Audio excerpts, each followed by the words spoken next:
அன்புள்ள சகோதரர்களே, ஒரு மனிதன் உளரீதியாக வழிதவறி போக, உளரீதியாக கெட்டு போக, உளரீதியான தவறான எண்ணங்கள் வர இஸ்லாமிய அறிஞர்கள் குர்ஆன் சுன்னாவின் அடிப்படையில் 3 விஷயங்களை சொல்கிறார்கள். ஒன்று நஃப்ஸ், உள்ளம். ஷைத்தானே தேவையில்லை. என்னது? ஷைத்தானே தேவையில்லை. வணங்கிட்டா? உள்ளம் என்ன செய்யும்? ஒரு மனிதனுடைய ஆசைகளை தூண்டும்.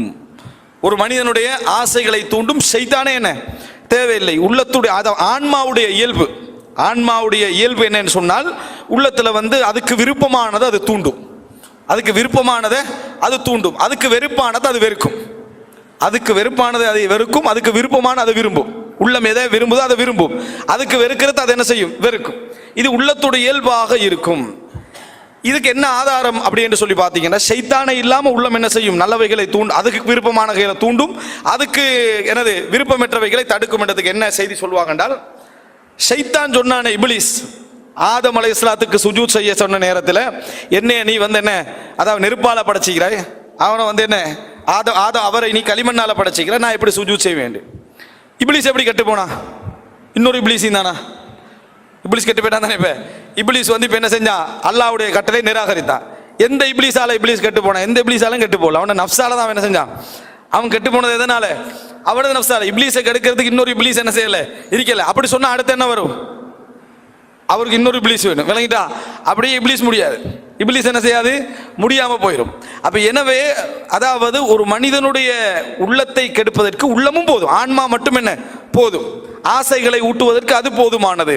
ஒரு சில அறிஞர்கள் சில அதை வித்தியாசம் சொல்றாங்க. என்னன்னா, ஷைத்தான் வஸ்வாசை ஏற்படுத்துகிறான் அப்படி என்றால், உள்ளம் வெறுத்ததை அவன் வெறுக்க செய்தால் அது ஷைத்தான் ஏற்படுத்துகின்ற வஸ்வாஸ்.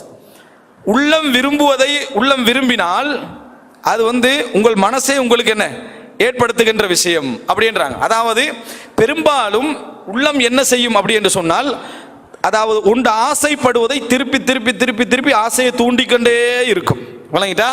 இதனாலதான் அல்லாஹு தஆலா வனஅலமு மா துவஸ்விசு பிஹி நஃப்ஸு, அவனது நஃப்ஸ் அவனுக்கு என்னென்ன வஸ்வாசுகளை ஏற்படுத்துகிறது என்பதை நாங்கள் அறிந்தவர்களாக இருக்கிறோம். அல்லாஹ் குர்ஆன்ல என்ன செய்யறான்? சொல்லி காட்டுகிறான். எனவே நம்ம புரிஞ்சுக்கொள்ளணும். சிலருக்கு கேள்வி இருக்கு, ரமலான்ல ஷைத்தான் எல்லாம் விலங்கிடப்பட்டு தான் நினைக்கிறான், அப்படி இருந்தால் நம்மளுக்கு கெட்ட எண்ணங்கள்லாம் எப்படி எல்லாம் வருது? அதான் நஃப்ஸ் போதும். விளங்கிட்டா? இப்லீஸை எதுக்கு எடுத்ததோ அதுதான் எங்கள்கிட்ட என்ன செய்யும்? இருக்கும். இப்லீஸை எதுக்கு எடுத்தது? அவனுடைய உள்ளம், அவனுடைய ஆன்மா. அதே போன்ற எண்ணங்கள் எங்களுக்கும் என்ன செய்யும்? என்னதான் ஷைத்தான்கள் எல்லாரும் விலங்கிடப்பட்டிருந்தாலும் கூட உள்ளத்துல என்ன செய்யும்? ஆசைகள் தூண்டப்பட்டு கொண்டே இருக்கும். அப்படி என்பதற்கு இந்த செய்தியை நம்ம என்ன செய்யணும்? புரிந்து கொள்ள. முதலாவது, எங்கள் உள்ளம் சீரான உள்ளமாக மாற்றுவதற்கு நாம் முயற்சி எடுக்க வேண்டும். விளங்கிட்டா? எல்லா தவறுகளுக்கும் எல்லா சிந்தனைகளுக்கும் எப்படி அதாவது இப்லீஸும் காரணமாக இருக்கிறானோ, உள்ளமும் அதுக்கு என்ன செய்யும்? தூண்டுதலாக இருக்கும் என்பதை முதலாவது புரிந்து